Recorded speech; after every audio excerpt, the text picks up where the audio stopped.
Okay, so we've talked about how GreenMark buildings can make us healthier physically and mentally. Yeah. But now I'm really curious about this whole social aspect. Mm. Like, can building design actually create a sense of community?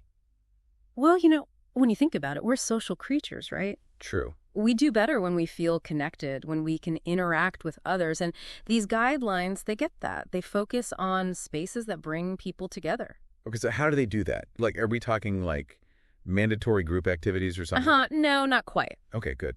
But a friendly vibe is always good, right? Sure. A big thing is inclusive spaces, making sure everyone can use the building no matter what. Oh, right, like accessibility for people with disabilities. Exactly. And they actually give extra points if a building gets that UD Mark certification, the one from BCA. The Universal Design Mark. Yeah, that one.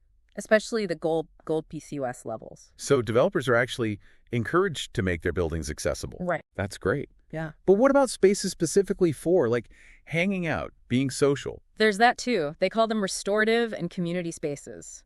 Basically, areas for relaxing, thinking, or getting together with people. So think like comfy lounges, maybe a quiet room for meditation, or outdoor areas where you could just chat. Yeah, exactly. It's about giving people a chance to connect, de-stress, recharge. And for homes, they want shared amenities that bring residents together, like playgrounds, gyms, gardens, even sensory spaces. Sensory spaces, what are those? It's about engaging all your senses, sight, sound, smell, touch, often using natural things like a garden with different textures and scents, or a space with calming sounds and soft lighting. That sounds really relaxing. Well, it is. It's like a little retreat right in your building. And, they also think about the people who work in the building, like security guards, cleaning staff. Oh, right. It's easy to forget about them. They make sure those workers have proper rest areas with some privacy and basic stuff like tables, chairs, water, lockers. So everyone has a decent place to take a break, no matter what their job is. Yeah, it's about respect.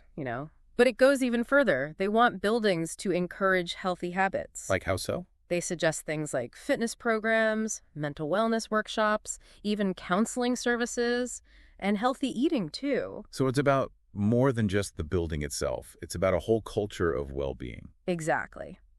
Easy access to drinking water, healthy food options in the cafeteria, even company policies that promote healthy eating. Wow, they really thought of everything. They did.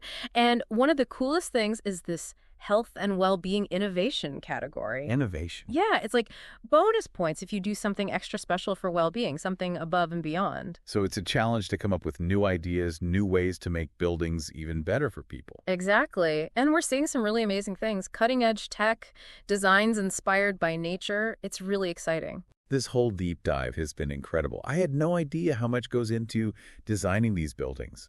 It's not just about being green. It's about creating spaces that make people happier, healthier, more connected. It's about recognizing that where we spend our time really affects us. Our buildings can shape our lives in so many ways. Well said.